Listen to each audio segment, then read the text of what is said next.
মাননীয় স্পিকার, আপনারা বলছেন আপনারা ঠিক সেই জায়গায় আপনারা সংবিধানকে আপনারা মানছেন যেই জায়গায় সংবিধান থেকে আপনারা বেনিফিটেড হবেন। মাননীয় স্পিকার, গ্রামের ভাষায় কথা আছে, বলতে চাই না, যে গাং পার হইলে মাঝি কোন দুলা ভাই। ছাত্ররা, আপনাদের নেতা কর্মীরা গত 17 বছর ধান খেতে ঘুমাইতে হয়েছে, ত্যাগ তিতিক্ষার মধ্য দিয়ে যেতে হয়েছে।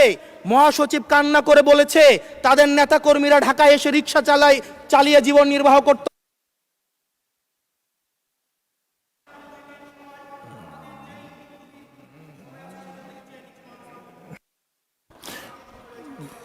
এক মিনিট বলেন।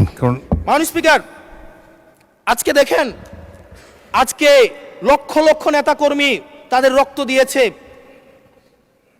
ফ্যাসিবাদ বিরোধী প্রত্যেকটি রাজনৈতিক দল, কোন রাজনৈতিক দলকে বিশেষভাবে আমি আলাদা করতে চাই না, ফ্যাসিবাদ বিরোধী প্রত্যেকটি রাজনৈতিক দলের রক্ত শ্রম ঘামের মধ্য দিয়ে এই হাসিনার পতন হয়েছে।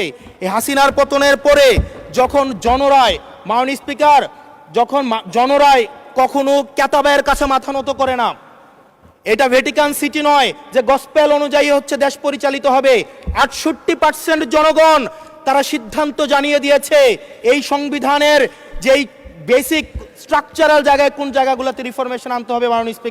মাননীয় স্পিকার, আন্দালিব রহমান পার্থ সাহেব বলেছেন যে অর্ডারে নাকি হচ্ছে সংবিধান সংস্কার পরিষদের গঠনটা নাই।